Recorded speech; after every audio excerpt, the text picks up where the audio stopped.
मैं जाता हूँ वाल्मीकि मंदिर, बोलिए गलत आप, जगह बोलिए। जा रहे हो, क्योंकि हम लोग लेकिन एक पुराना मंदिर भी है, उसके साथ ही पुरानी बिल्डिंग्स बनी हुई है। मैं उसकी खोज जी। करने वाला था, उसके बारे में मालूम करना चाहता था कि ये मंदिर जो है पुराने वाला कब बना है, कौन सी सदी में बना है, लेकिन मुझे नहीं, हमारे यहाँ बोलते हैं कि 10,000 राम से आने से 10,000 साल पहले लिखा हुआ है। अब असल में क्या है ना कि जो आज वाल्मीकि समाज जो लोग हैं, वो लोग वाल्मीकि रामायण पढ़े ही नहीं हैं दरअसल।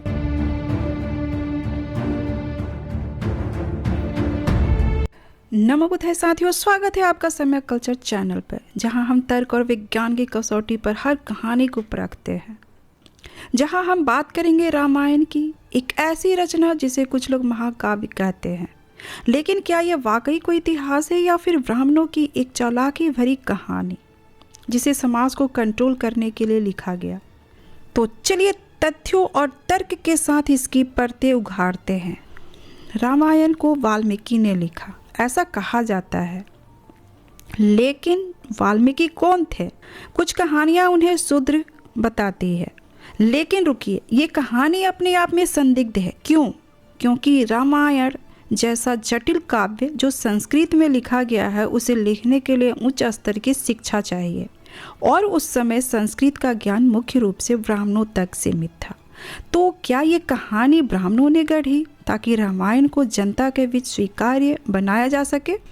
रामायण कोई इतिहास नहीं है। इसमें उड़ने वाले बानर, राक्षस और जादुई हथियारों की कहानियां हैं। ये एक काल्पनिक रचना है जिसे तर्क की कसौटी पर रखने पर कोई ऐतिहासिक सबूत नहीं मिलता।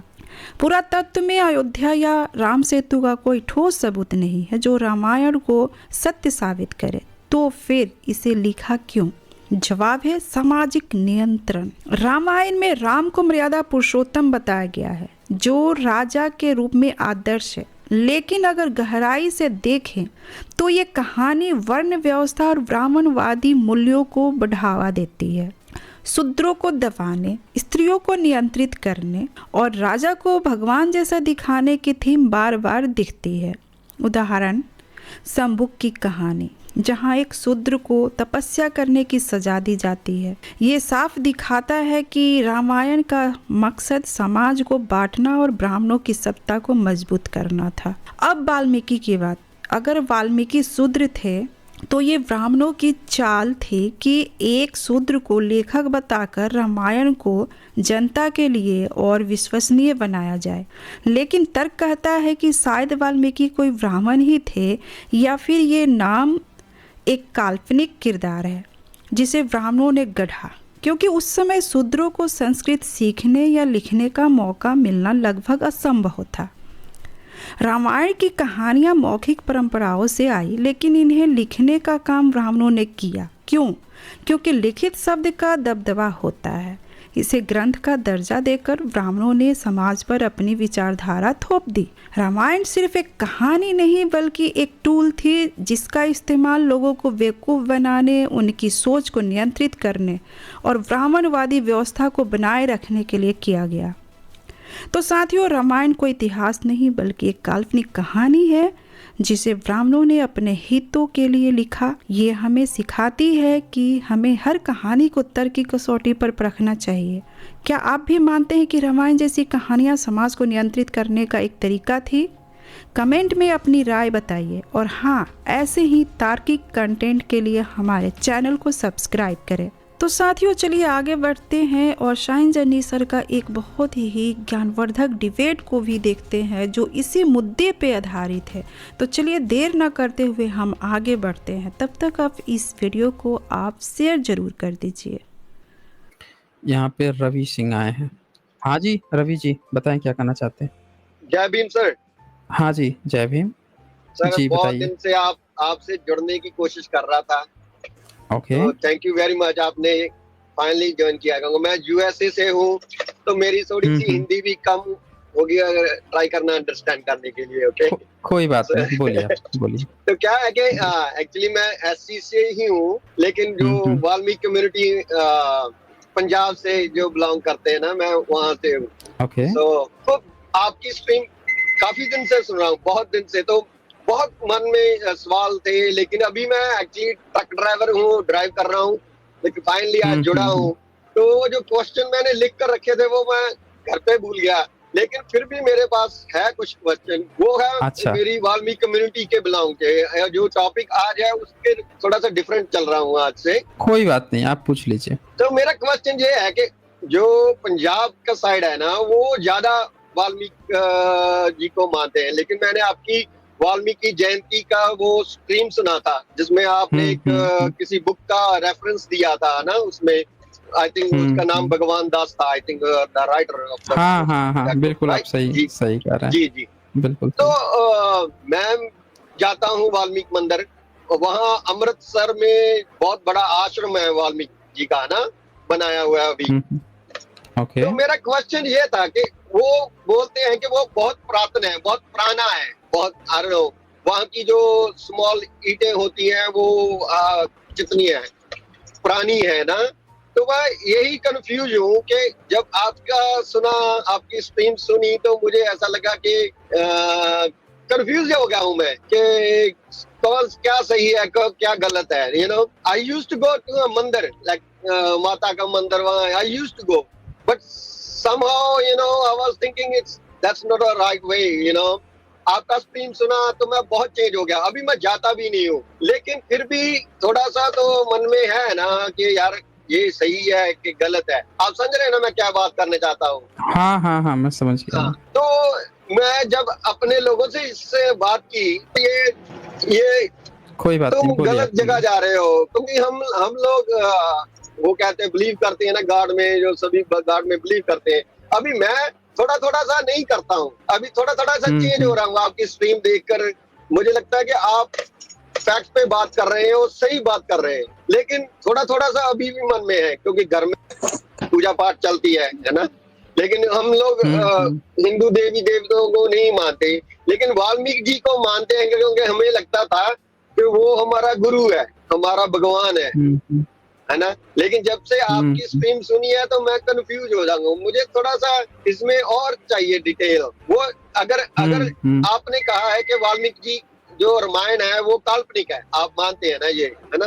थोड़ा थोड़ा मैं भी मानने लगा हूँ, आपका सुनकर मैं भी मानने लगा हूँ। लेकिन अगर काल्पनिक है, वो मंदिर कैसे हो गया? वो बहुत पुराना मंदिर है, और कहते हैं कि यहाँ पर सीता जी ने आकर जो भी लव कुश को जन्म दिया, वहां पर सब कुछ किया, है ना। तो ये थोड़ा सा है कि वो कैसे बना, वो मंदिर इतना पुराना जो है, उसकी इतनी पुरानी ईंटें हैं, वो किसने बना कर दिया होगा, वो किसने बनाया वो?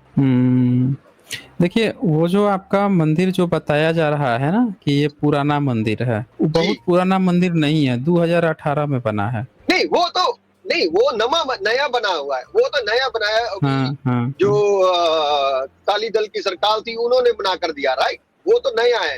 लेकिन उस पर वहां पर पहले से एक मंदिर बना हुआ था, जिसमें वो क्या बोलते हैं कि जहाँ सीता अपने बच्चों को नहलाती थी, कपड़े धोती थी, वहां पर वो उसको बौली बोलते हैं, ये बौली है वहां पर, है ना। वो बहुत पुरानी है, आई डोंट नो कितनी पुरानी, लेकिन वो बहुत पुरानी है। और वो वहां पर मंदिर भी बना हुआ है जो पुरातन मंदिर है, जहाँ की जिसकी ईंटें बहुत पुरानी है। वो थोड़ा सा कंफ्यूजिंग हो रहा है। देखिए, असल में हुआ क्या है कि अगर आप वाल्मीकि रामायण पढ़ेंगे तो जहाँ पे सीता को छोड़ा गया, जो काल्पनिक कथा में जो बताया गया है कि यहाँ पे सीता को छोड़ा गया, वो कहानी सिर्फ और सिर्फ जो लेखक है उस लेखक की कल्पना है वो। अब ये कैसे है ये मैं आपको बताता हूँ, वाल्मीकि रामायण खोल के दिखा देता हूँ, क्योंकि कम से कम जहाँ से आपको वाल्मीकि के बारे में बताया गया, जो किताब पकड़ाई गई है, कम से कम वो किताब तो सही बताएगी ना। जी जी जी, क्योंकि वही सोर्स ही है। चलो एक पल को हम मान लेते हैं काल्पनिक है, लेकिन एक बार हम खोल के देख लेते हैं कि कम से कम वो किताब क्या कह रही है। ठीक है, तो ये वाल्मीकि रामायण है और गीता प्रेस गोरखपुर वाली है, जो सब जगह प्रमाणित है, सबसे प्रमाणिक भारत में यही मानी जाती है। तो इसमें क्या दिखाता है कि पहला ही चैप्टर जो आता है, प्रथम सर्ग बालकांड, जो शुरुआत होती है वाल्मीकि रामायण की, तो इसमें ये दिखाया गया है कि वाल्मीकि एक नॉर्मल व्यक्ति हैं और वो बाकी कई लोगों के साथ बैठ के तपस्या कर रहे हैं। उनको रामायण, राम, सीता से कुछ भी न जानते हैं, न देखे हैं, न सुने हैं, कुछ भी कोई मतलब ही नहीं है। कुछ जी। भी कभी नहीं देखे हैं। अब क्या होता है कि वो पूछते हैं कि यार एक बात बताओ, इस समय सबसे ज़्यादा इस धरती पे सत्य बोलने वाला, दृढ़ प्रतिज्ञा वाला, बलवान, गुणवान, धर्मज्ञ, उपकार मानने वाला कौन व्यक्ति है? तो वहीं पे जी। उनके बगल में नारद रहता है। ये पहला श्लोक 1 और 2 में अभी जो मैंने बताया ये सवाल आता है। तो वो जब सुनता है नारद तो वो कहता है 3 नंबर में, 3 नंबर में भी क्वेश्चन ही पूछ रहे हैं, चौथा में भी पूछ ही रहे हैं, 5वां में भी पूछ ही रहे हैं, तो छठा में महर्षि वाल्मीकि इस वचन को सुनकर तीनों लोकों का ज्ञान रखने वाले नारद जी ने उन्हें संबोधित करके कहा, अच्छा सुनिए, और फिर प्रसन्नता पूर्वक बोले। अब नारद जब इनके क्वेश्चन सुन लिया कि ये जानना चाहते हैं कि इस समय धरती पे कौन है, तो अब नारद बताता है यहाँ पे कि ऐसा दुर्लभ व्यक्ति कौन है, ध्यान से सुनना, अब मैं बता रहा हूँ। 8 नंबर में वो कहीं से सुन के आया रहता है एक छोटी सी स्टोरी, नारद वो उनको 8 नंबर में बताता है कि इक्ष्वाकु के वंश में उत्पन्न हुए। अब ये ध्यान से रखिएगा कि भारत में इक्ष्वाकु वंश जो है तीसरी, चौथी, 5वीं सदी में पाया गया है। जी। उससे पहले, अच्छा इक्ष्वाकु नहीं पाया गया है, इक्ष्वाकु जहाँ पे ऊखों की खेती होती थी, ईख जो होती है, ईख की खेती, इक्ष्वाकु, वही इक्ष्वाकु चल के आगे इक्ष्वाकु बन गया।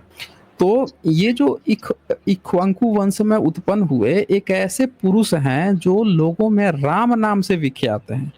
अब अगर आप सही से ध्यान से आप देखेंगे तो भारत में राम नाम जो है ना, वो जातक कथाओं से फेमस था। तथागत बुद्ध जो हैं, जैसे आपने बताया कि आप पंजाब से हैं, पंजाब का आप जब इतिहास पढ़ेंगे कि जो सिखिज्म आया है, तो सिखिज्म ने नाम लिया था कबीर जी का, गुरु रविदास जी का। इन लोगों से पहले वहाँ पे क्या था पंजाब में, तो आप पाएंगे कि यहाँ से तो बहुत सारे लोग गुजरे थे, यहाँ से तो फाहियान गुजरे, यहाँ से तो वेनसोंग गुजरे, हेंचो गुजरा, वहां से तो इत्सिंग गुजरे, और इन सब लोगों ने जो भी बताया कि वो पूरी तरह से बुद्धिस्ट का गढ़ था, बुद्धिज्म का गढ़ था। वहाँ के जितने आर्कियोलॉजिकल एविडेंस मिले हैं सारे के सारे प्रमाणित हैं कि सब बुद्ध धर्म के ही हैं। आपको अमृतसर जो है ना, अमृतसर का जो स्वर्ण मंदिर है, जी। गोल्डन टेम्पल, जी। उसकी वहाँ जो झील है वो सब सफाई उफाई किया जा रहा था बनाने के लिए, तो जी। उसमें से सम्राट अशोक का स्तंभ निकला था। ये डीसी अहिर जो हैं उन्होंने अपनी किताब में लिखा है, इतिहासकार हैं। हाँ। जी। और उन जगहों पे जब वेनसोंग गुजरे थे तो उनको चारों तरफ बुद्ध और स्तूप ही दिखे थे। बाघा बॉर्डर पे आज भी प्रतीकात्मक रूप से वहां पे सम्राट अशोक का बनवाया हुआ जो पत्थर का जो लेख है, अभिलेख है, वहां पे है, अवेलेबल है। मतलब फिर से दोबारा एक डुप्लीकेट बना के रखवाया गया है, ओरिजिनल को संरक्षित करके, और उसी तरह से लिखवा के रखा गया है। बाघा बॉर्डर तो पंजाब में ही है ना शायद। जी हाँ जी, पंजाब में ही है। हाँ, तो आप देखें वो पूरा गढ़ था बुद्धिज्म का। अब आप सोचिए कि ये जितने लोग भी आए थे उनमें से किसी ने कभी नाम ही नहीं लिया वहां पे कि उनको कभी कोई राम मिला था पंजाब में, या कोई कृष्ण मिला था, या कोई वाल्मीकि था, या इस धर्म को मानने वाले भी लोग थे, या इस धर्म को मानने वाली जनता थी, या कोई राजा भी था, या ऐसा कोई मंदिर भी था, जी। नहीं मिलता। तो जो वाल्मीकि रामायण जो लिखा ना, उसने तो पंजाब का जिक्र ही नहीं किया अपनी किताब में। जैसे आपको बताया गया कि सीता जी वहां पे बच्चों को खिलाती थी, नहलाती थी, असल में वाल्मीकि का सीता से कभी मिलना जुलना हुआ ही नहीं है। अब ये ध्यान से सुनिए, ये कहाँ से इनको पता चलता है। इनको पता चला, नारद नाम का व्यक्ति उनको सुनाता है कि सुनो, राम नाम से वो विख्यात है। अब ध्यान से सुनना, बलवान है, कांतिमान है, धैर्यवान। अब असल में क्या है ना कि जो आज वाल्मीकि समाज जो लोग हैं, वो लोग वाल्मीकि रामायण पढ़े ही नहीं है। दरअसल एक बार पढ़ लेते हैं तो उनको समझ में आता कि जिस वाल्मीकि के नाम पर उनको कहा जा रहा है, उसने तो एक उपन्यास लिखी थी, हमको जबरदस्ती राम में चिपकाया जा रहा है। अब ये आगे सुनिए, यहाँ पे आपने क्या देखा कि ये क्या कर रहे थे, तपस्या कर रहे थे। नारद भी तपस्या कर रहा था, और नारद तो ब्रह्मा का बेटा है, और तपस्या कर रहे हैं तो किसी को आपत्ति नहीं है। लेकिन इसी किताब में लास्ट में जाएंगे तो आप क्या देखते हैं कि वाल्मीकि लिख रहे हैं कि शंभुक तपस्या कर रहा था और उसका गला रेत दिया राम ने। और फिर लिख रहे हैं कि चूंकि त्रेता युग में तपस्या का हक ही नहीं है शूद्र को। और खास बात है कि वाल्मीकि समाज को तो ये शूद्र भी नहीं मानते, ये तो अंत्यज में लेके चले जाते हैं। जी, उनको फिर जी, कैसे हक रहेगा, उनको फिर जी, कैसे हक रहेगा। अब ये देखिए यहाँ पे क्या करते हैं ये कि 9 नंबर में जब ये अब बताता है उनकी हाइट वेट और मतलब उनका शकल सूरत कैसा है, ग्रीवा शंख के समान है, ठोड्डी मांसल है, पुष्ट है, भुजाएं बड़ी बड़ी हैं, कंधे मोटे हैं, बुध ये सारा चीज अब बताता है, छाती चौड़ी है, धनुष बड़ा है। ये सारा चीज जो है वाल्मीकि को नारद सुना रहा है, बता रहा है। अब जैसे होता है ना कि बचपन में नानी ने दादी ने कुछ कथा कहानी किसी को सुना दिया, उसने क्या हाँ, किया, उस छोटे से कहानी को विस्तार करके खूब लंबा चौड़ा करके अपनी कल्पना करके लिख दिया। तो यहाँ पे आप देखें ये सुन रहा है, उनका शरीर बताता है कि राम का शरीर जो है हाइट बहुत ऊंची नहीं है और न बहुत नीची है, मीडियम साइज है, न अधिक ऊंचा है न नाटा है, मध्यम है, जी, सुडौल है, देह का रंग चिकना है, मतलब शरीर पे बाल बाल नहीं है, चिकना है, बड़े प्रतापी हैं, वक्षस्थल भरा हुआ है, आंखें बड़ी बड़ी, शोभायमान, शुभ लक्षणों से संपन्न है। ये सारी चीजें जो हैं इनको बता रहा है। फिर ये सारी अब बताते जाता है, फिर वो आगे इनसे बताता है कि उनके धनुर्वेद में प्रवीण है, उनके पिताजी कौन है, माता कौन है, फिर उनको जंगल में भेजा जाता है, जंगल में वनवास हो जाता है, वहाँ पे रावण से उनका होता है, लड़ाई हो जाता है, फिर उनके बच्चे जो हैं वो होते हैं। अब ये सारी चीज़ें, फिर भरत कैसे जाते हैं, लेके आते हैं, ये सब चीज़ें यहाँ पे बताते जाता है। अब ये सब मैंने इसमें यहाँ जी, पे दिखा रखा है। फिर क्या होता है जब ये सब पूरा सुन लेते हैं ये, लंका में जाते हैं, कैसे मारते हैं, अशोक वाटिका में सीता को चितामग्न। देखिए यहाँ साफ साफ अशोक वाटिका शब्द इस्तेमाल किया है 73 में, समझ रहे हैं। अशोक वाटिका, अशोक जी, वाटिका जो शब्द है ये सम्राट अशोक का बनाया हुआ वाटिका है।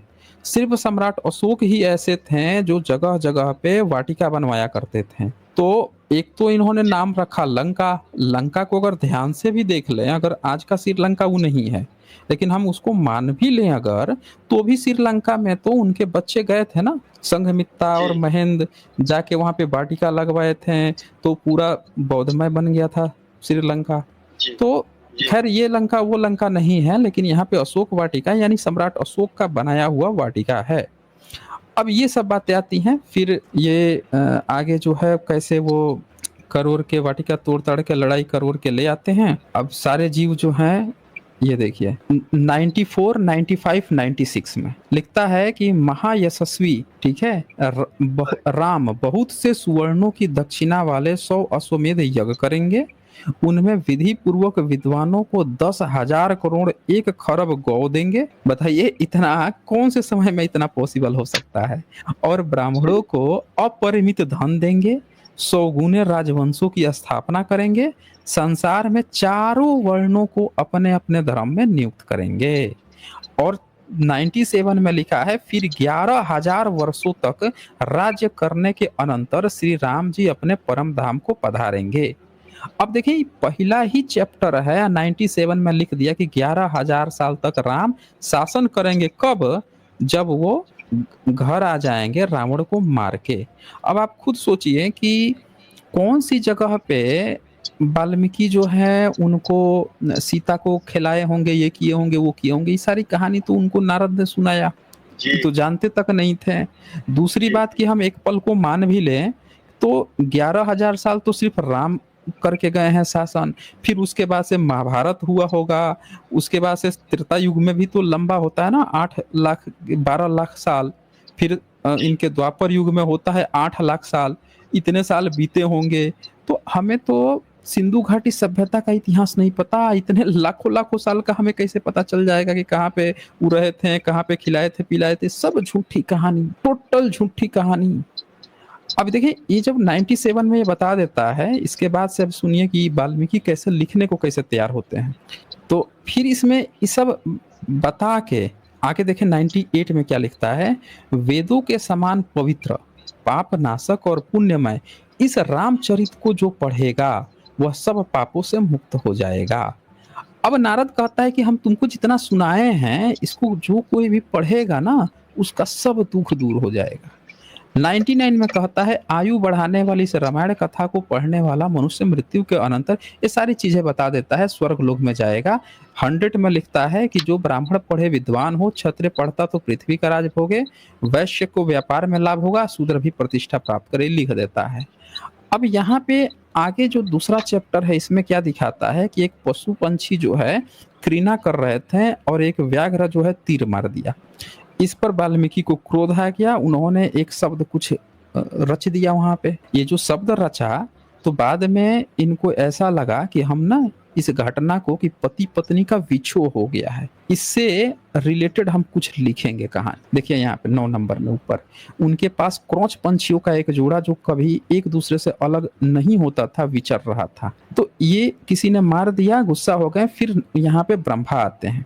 ये देखिए ब्रह्मा जब आते हैं तो 32 नंबर में क्या कहते हैं, मुनि श्रेष्ठ तुम श्री राम के संपूर्ण चरित्र का वर्णन करो। परम बुद्धिमान भगवान श्री राम संसार में सबसे बड़े धर्मात्मा अधीर पुरुष हैं। तुम्हें नारद जी के मुंह से जैसा सुना है उसी के अनुसार उनके चरित्र का चित्रण करें। अब ये 32 नंबर जो है इससे आप ये देखिए कि नारद मतलब ब्रह्मा आके और इनको कहता है कि तुमको जो सुना के गया है ना, जो तुमने उसके मुंह से सुना है उसको तुम विस्तार करके बढ़ा चढ़ा के लिखो। तो ये जो ब्रह्मा ने वाल्मीकि जी को कहा है। हाँ, ये देखिए इधर देखिए 25 नंबर, देखिए 25 नंबर आप 25 में 25 देखिए, उससे पहले जो है ना लेफ्ट साइड में आप 24 देखिए, ये देखिए 23 देखिए। इतने में ही अखिल विश्व की सृष्टि करने वाले सर्वसमर्थ महातेजस्वी चतुर्मुख ब्रह्मा जी मुनिवर वाल्मीकि से मिलने के लिए स्वयं उनके आश्रम पे आए। क्लियर हो गया, वो मिलने आए थे। 24 नंबर में उनको देख के वाल्मीकि से बात चल रही है। जब बात चली तो ये कहते हैं कि हमको नारद सुना के गया है, तो ये अब 32 में कहते हैं कि उसी के अनुसार चित्रण करो, बनाओ तुम। अब 33 34 में क्या ये जो बात होती है, 35 में देखिए कहते हैं इस काव्य में अंकित तुम्हारी कोई भी बात झूठी नहीं होगी। ब्रह्मा कहते हैं कि तुम जो भी लिखोगे हम सब लोग ना उसको प्रचारित करेंगे, सब सही बात है, कोई भी बात झूठ नहीं मानी जाएगी, तुम लिखो तो सही एक बार। इसीलिए तुम श्री रामचंद्र जी की परम पवित्र एवं मनोरथ कथा को श्लोकबद्ध करके लिखो, ठीक है जी। तो यहाँ से वो व्यक्ति जो है जो न राम से कभी मिले हैं, न किसी सीता से मिले हैं, न किसी रावण से मिले हैं, वो व्यक्ति बैठ के एक कहानी लिखता है। तो यहाँ पे ब्रह्मा जो है वो क्या कह रहा है, हम लोग इसको प्रचारित कर देंगे कि सब बात सही है, लिखा हुआ है ना, तुम्हारी कोई भी बात झूठी नहीं होगी। अब आप खुद सोचिए रवि सिंह जी, आज आपको एक झूठा प्रचार में फंसाया जा रहा है कि सब सही घटना है, हमारे कोई वाल्मीकि जी थे, ये था वो था, सब झूठी घटना है। आपको वाल्मीकि पकड़ा दिया गया, फिर रामकृष्ण भी उसी पे, सब झूठी। ये कैसे साबित होगा कि इसमें जो वाल्मीकि है वो आपके ही हैं, क्योंकि लिखने पढ़ने का तो अधिकार ही नहीं था कभी बहुजन समाज को। यही मुझे कंफ्यूज कर रहा था जब मैंने आपकी स्क्रिप्ट सुनी। तो मैंने कहा यार ये सर ऐसा बोल रहे हैं कि यार कल्पना है और ऐसी ऐसी बातें यहाँ इसमें लिखी हुई है, ये कंबाइन नहीं कर रहा है इसको। तो मैंने आपकी मोर स्ट्रीम सुनी तो मिल लगा कि यार यहाँ अगर हम शूद्र हैं तो हमें पढ़ने लिखने की तो है ही नहीं था, है ना। तो ये वाल्मीकि जी अगर शूद्र थे इसने लिख कैसे लिया, और वो भी हमारे यहाँ बोलते हैं कि 10,000 राम से आने से 10,000 साल पहले लिखा हुआ है। तो वो एक और बात है जी, एक और बात है, आप ये ध्यान से देखिए कि इन्होंने एजुकेशन सिस्टम में ये डलवाया कि विदेश से आए हैं, बाहर से आए हैं ब्राह्मण। जी। फिर इन्होंने कहा कि जब बाहर से आए हैं तब वेद लेके आए हैं, अब आप बताइए कि इसको बता रहे हैं कि 11,000 तो राम ही शासन करके गए हैं, उसके बाद से महाभारत वाला अलग शासन करेगा। अब बताइए कि ई अपने को भले ही 3,500 साल, जितने साल 3,000 साल पुराना बता रहे हैं, जैसा भी झूठा सही बता रहे हैं, तो जब वेद लेके आए हैं, अगर हम मान लेते हैं एक पल इनकी बात कि चलो भाई आप ही लेके आए हो वेद, तो फिर राम और रावण कब वेद के ज्ञाता हो गए थे? या और ये भी उनको है। कौन उनको कौन से ऋषि पढ़ा रहे थे भाई? उनको कौन से ऋषि जो है वेद वेदाज्ञा का ज्ञान दे रहे थे? कौन लोग वहां पे बैठ के उनको यज्ञ हवन करवा रहे थे? यानी सीधी सी बात है, इसको आप लॉजिकली ऐसे देखिए, ये जो कहानी इन लोगों ने उठाई है, ये समय का केवल फेर है। समय समय अगर आप सही कर देंगे ना, सारा कंफ्यूजन दूर हो जाएगा। अब टाइम देखिए कैसे चेंज कीजिए। राम की कहानी पहले से भारत में थी, जी किस रूप में? तो जातक कथा के रूप में। श्याम की जो श्रवण कुमार है, उसकी जातक कथा के रूप में पहले से थी। पेन सॉन्ग ने अपनी आंखों से उस स्तूप को देखा था जहां श्रवण कुमार का स्तूप बना हुआ था, लिखा हुआ था ये श्रवण कुमार हैं, इनके तीर लग गया था, इनके माता पिता अंधे थे, पूरा डिटेल्स में लिखा, उन्होंने देखा अपनी आंखों से। और बोधिसत्व कह रहा है कि बुद्धिज्म के बोधिसत्व हैं। ये जो है ये जाति कथा है ना बुद्धिज्म की, तो ये इन्होंने और अपना ली सबूत है, ये सब। आप देखें उसके सबूत हैं कि 7वीं सदी में ह्वेनसांग उनको अपनी आंखों से देख रहा है। सबसे गजब बात है कि स्तूप देख रहा है। अब आप सोचिए कि 7वीं सदी में वो भी कहाँ पे देख रहा है? तो आज का जो पाकिस्तान प्रांत है, जी मतलब आज का जो आधा पाकिस्तान पंजाब ही था ना, पहले पंजाबी था जी। हाँ जी पहले पंजाबी ही था। तो हाँ। सोचिए कि वहां पे उसने उनको देखा, श्रवण कुमार को देखा स्तूप। अब श्रवण कुमार का आपके तरफ से थोड़ा सा बैकग्राउंड साउंड आ रहा है। सॉरी मैं अभी ड्राइव कर रहा हूँ, मैं म्यूट कर देता हूँ अच्छा अपनी तरफ से। कोई बात नहीं है। हाँ, एक दो अगर कोई दिक्कत नहीं हो तो 1-2 मिनट के लिए आप रुक सकते हैं, साइड कर लीजिएगा तो ये हो जाएगा। मैं उसको शेयर करके दिखा देता हूँ एक बार, जी मैं ताकि म्यूट कर लेता जो हूँ। लोग भी जो लोग भी पंजाब के लोग हैं उनको ये बात पता होनी चाहिए। ये ह्वेनसांग का नोट्स मैं दिखा रहा हूँ, ये देखिए ह्वेनसांग का नोट्स। इसमें वो साफ साफ लिखता है कि जब वो गंधार क्षेत्र में था, जो पंजाब क्षेत्र है, उस स्थान से 50 ली मतलब 25 किलोमीटर की दूरी पर जाने पर उत्तर दिशा में एक और स्तूप मिलता है। देखिए यहाँ पे क्या लिखता है, स्तूप मिलता है। अगर श्रवण कुमार कोई हिंदू का रहता तो उसका हिंदू का बना के गए रहते हैं। ये क्या लिखता है, स्तूप मिलता है। इस स्थान पर सामक बोधिसत्व, ध्यान दीजिएगा क्या है, सामक बोधिसत्व धर्माचरण करते हुए अपने नेत्रहीन माता पिता की सेवा किया करता था। एक दिन जब उसने फल लेने गया था राजा से, जो शिकार खेल रहा था, उसका सामना हो गया। अनजाने पर में राजा ने एक विष बाण उसके शरीर में लग गया, परंतु उसका धार्मिक बल ऐसा था जिससे उसका कुछ भी अनिष्ट नहीं हुआ। ये दिखाया है कि वो बच गया था, तो उसका ना स्तूप बनाया गया था वहां पे। अब ये सेम कहानी को इन लोगों ने उठा के अपने रामायण में छेप लिया। मतलब बुद्धिस्ट की जितनी कथाएं थी बोधिसत्वों की, इनको उठा के छेप लिया। यही कारण था कि नारद जो कहानी इनको सुना रहा है कि तुम लिखो, हम लोग प्रचार करेंगे। यानी ब्राह्मणों, यहाँ ये कहना चाह रहे हैं ब्राह्मण कि ये कहानी बुद्धिज्म की है। दशरथ जातक कथा, शाम जातक कथा, की कहानी, सिंगी की कहानी, ये सब बुद्धिस्ट के। हम क्या करेंगे, झूठा सच्चा ना इसको विस्तार करके लिखते हैं, अब प्रचार तंत्र से फैलाएंगे कि हमारा है हमारा है, सब सही बात है, सब सही बात है। दरअसल वो ये कहना चाह रहा है। और ये काम इन्होंने तब किया है जब पहले से ही था बुद्धिज्म का, यानी जब बुद्धिज्म के बाद ये आए हैं तब ये काम किए हैं। इसीलिए इनका पुराना सबूत नहीं मिल रहा है। 7वीं सदी में देखिए स्तूप मिल रहा है सामक का, यानी कि साम जातक कथा का। नीचे देखिए जो अनुवादक हैं उन्होंने इसको डिटेल्स में भी लिख दिया है। ये देखिए 1 नंबर, यह वृत्तांत दुकुल के पुत्र साम का मालूम होता है, जिसका वर्णन साम जातक 540 में आया है। फहयान ने इसे सेन लिखा। मूल पुस्तक में यह शब्द आया है, देखो ये जातक कथा इतना विशेष। फिर कहता है कि रामायण में भी ठीक ऐसी ही कथा श्रवण की है। देखा आपने, रामायण में ठीक यही कथा श्रवण की है। लेकिन खास बात क्या है कि बुद्धिज्म में स्तूप मिल गया ना, बुद्धिज्म में आर्कियोलॉजिकल एविडेंस स्तूप के रूप में मिल गया, लेकिन ब्राह्मणों का नहीं मिला। अगर ब्राह्मण का भी ये कथा था तो उसका कहीं मंदिर मिलना चाहिए था, क्यों नहीं इन्होंने मंदिर बनवाया अगर इनका था तो? आज वाल्मीकि जी का, वाल्मीकि अगर थे तो उनका स्तूप बनवाना चाहिए था, अगर प्राचीन काल में बनवाते थे तो। क्यों नहीं उनका पुराना कोई वाल्मीकि का भारत में वो बना? अगर वाल्मीकि आज का समाज समझते हैं कि वाल्मीकि जी हमारे हैं, तो प्राचीन काल में भी तो कभी बनवाए होंगे वाल्मीकि जी की मूर्ति, क्यों नहीं मिल रही है? जी जी राम की बनवाए होते, राम की मिल जाती, क्यों नहीं बनवाए? तो यार, लेकिन यही स्तूप बात है बनते क्योंकि हैं। इनका वो मिलता नहीं है, कोई मंदिर वगैरह कुछ ऐसा मिलता नहीं है।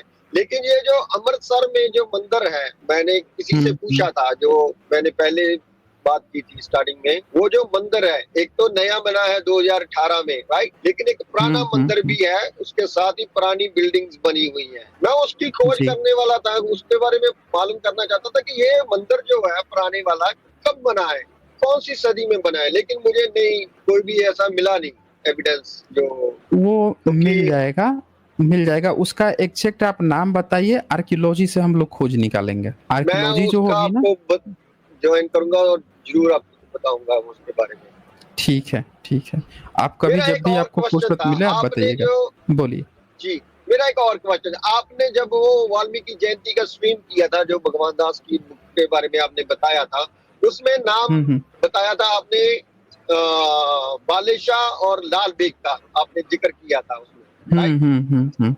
हाँ हाँ। तो मैंने खोज की, क्योंकि मैं जब आपने उसको आपकी स्ट्रीम में सुनता हूँ कि जो बुद्धिज्म का जो होता है, जो सिंबल होता है कि एक छोटा सा क्रॉस का मंदिर बना हुआ है, उसमें गोल गोल सा होता है ना, स्तूपा बना हुआ होता है। हम्म तो ऐसे ही मेरे मेरे गांव में भी है, वहां पर गुग्गा पूजते हैं वो लोग, वो हम्म पूजते हैं। आपको मालूम होगा कि गुग्गा क्या होता है, वो सेवियां वगैरह लेकर आते हैं, वो सांप को दूध पिलाते हैं ना। तो जब जब मैंने आपकी स्ट्रीम सुनी तो आपने वो बताया कि वो ऐसे बनाते थे, वो स्तूपा ऐसे बनाते थे। तो मैंने देखा कि यार ये तो मेरे गांव में भी है, और मैं शंकर, वहां पर एक और गांव है उसका नाम शंकर है, वहां पर भी गुग्गा पूजते हैं, और वैसा ही है जैसा आपने स्ट्रीम में बताया था कि वो ऐसा होता है। तो मैंने कहा ये तो मैंने अपने बुजुर्गों से पूछा, तो वो बोलते थे हाँ हमने नाम सुना है लाल बेग का और लाल बालेशाह का, लेकिन उसके बारे में इतना हम जानते नहीं है।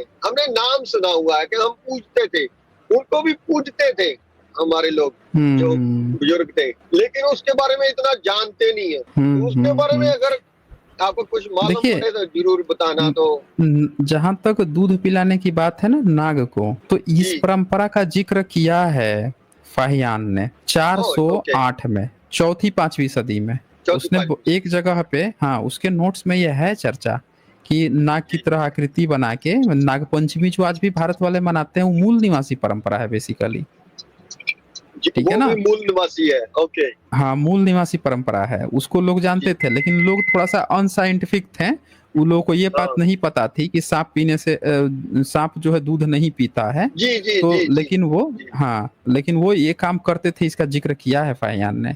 वो मूल निवासी परंपरा है, ब्रह्मनिज्म की नहीं परंपरा है वो। वो तो ब्रह्मनिज्म की नहीं, मैं तो हाँ, उसको ब्रह्मनिज्म का ब्रह्मनिज्म ही नहीं है। मानता था। मैंने कहा ये इनकी है, इसलिए ये पखंडवाद, क्योंकि मैं तो गुग्गा में नहीं बिलीव भारत करता का, हूँ। जी, भारत का कोई भी परंपरा ब्राह्मणों का नहीं है। भारत जी की हर एक परंपरा जो यहाँ के लोग कर रहे हैं, एससी एसटी ओबीसी, देखिए ब्राह्मण लोग सोच रहे हैं ना कि लोग हिंदू कैसे बन गए। दरअसल आप ये जी समझिए कि जो जो लोग जो कर रहे थे, सब लोग वही कर रहे हैं।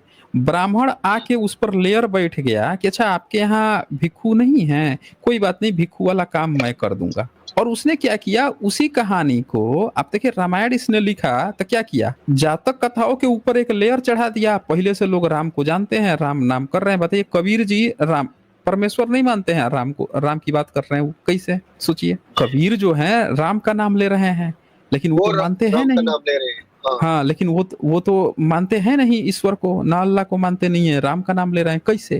क्योंकि राम जी जो नाम है वो बुद्धिज्म से फेमस है। ब्राह्मणों ने बस उस राम का ब्राह्मणीकरण किया, जो लिख दिया ना इसमें वाल्मीकि रामायण में कि तुम एक बार जी लिखो, हम ना प्रचार कर देंगे कि हर बात सही है, कोई बात झूठी नहीं है। लिख रहा है उसमें, जी वाल्मीकि रामायण के चैप्टर 2 में ही लिख रहा है, एकदम साफ साफ लिख दिया है, उसमें से कोई बात झूठी नहीं होगी, बस तुम इसको लिख दो एक बार। जी तो जी इस तरह से इन लोगों ने झूठी झूठी, अब बताइए वाल्मीकि रामायण अयोध्या में इन्होंने झूठा दिखा दिया, ये सीता टीला है, ये लक्ष्मण टीला है, ये टीला है, वो टीला है, जी जबरदस्ती झूठा झूठा सब बना बना के कब्जा कर लिए सब पूरा।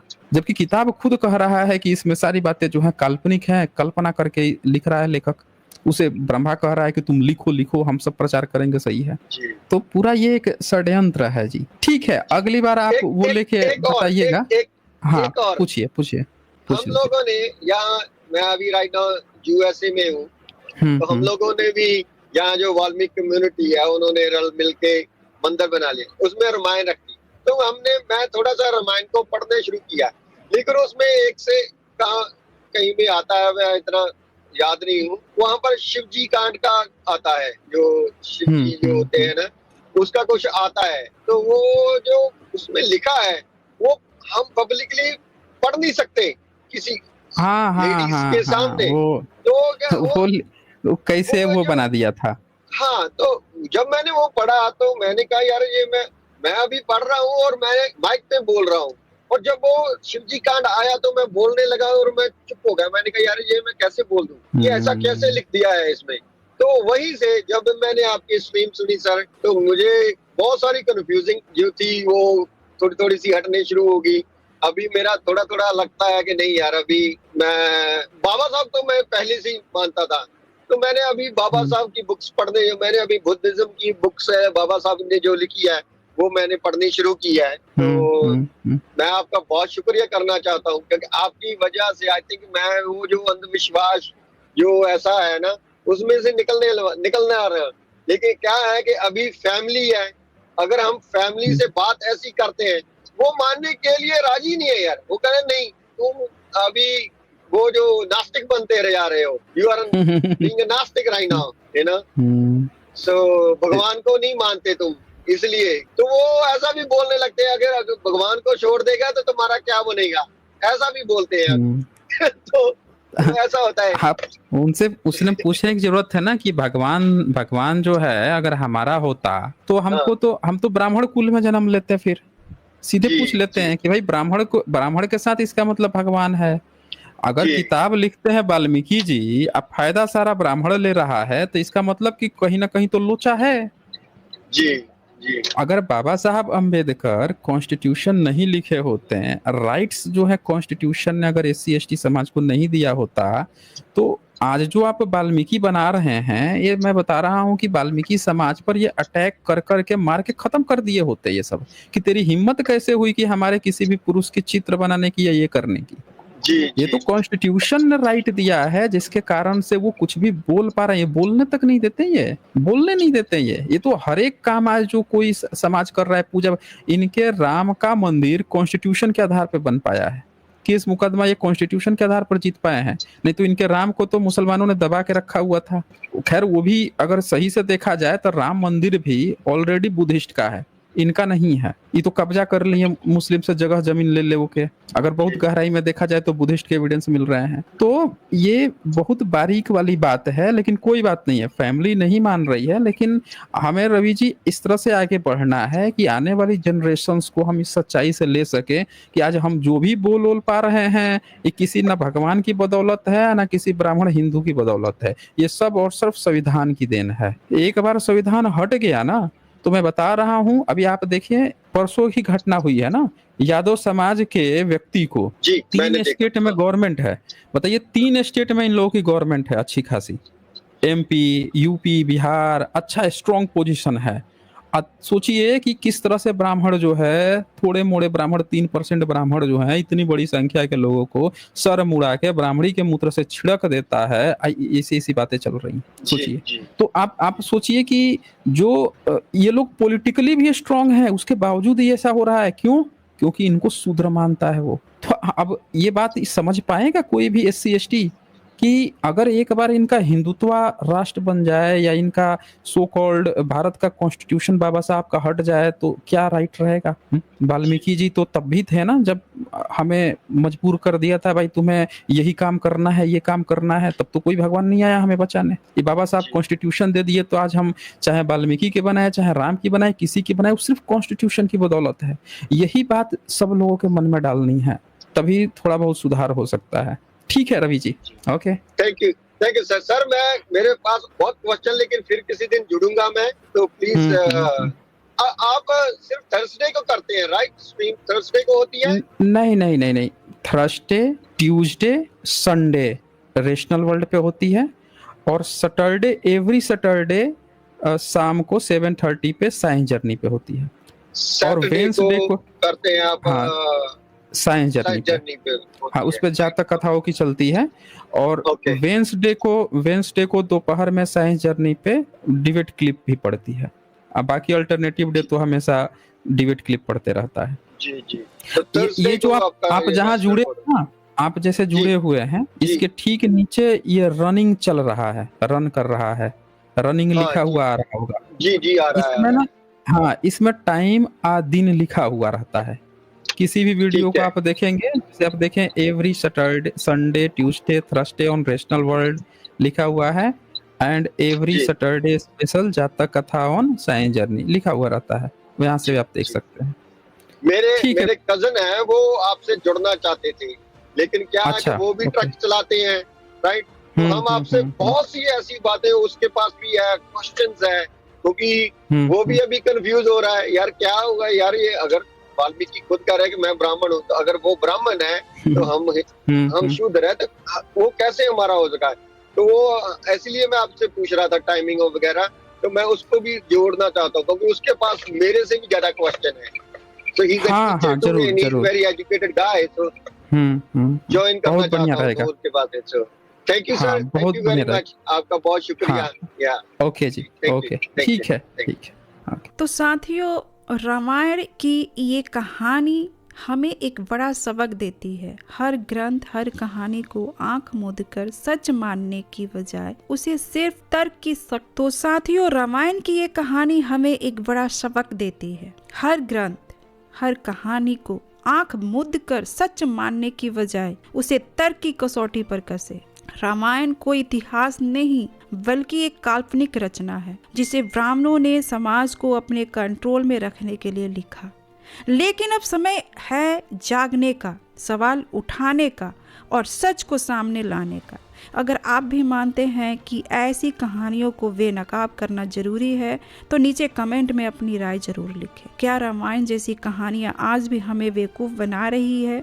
इस वीडियो को अपने दोस्तों के साथ शेयर करें, ताकि ज़्यादा से ज़्यादा लोग तर्क और विज्ञान की रोशनी में सच्चाई देख सकें। और हाँ, ऐसे ही बेबाक और तार्किक कंटेंट के लिए हमारे चैनल को अभी सब्सक्राइब करें, क्योंकि सच जानना आपका हक है। मिलते हैं अगले वीडियो में, तब तक तर्क की आग जलाए रखें। नमो बुद्धाय।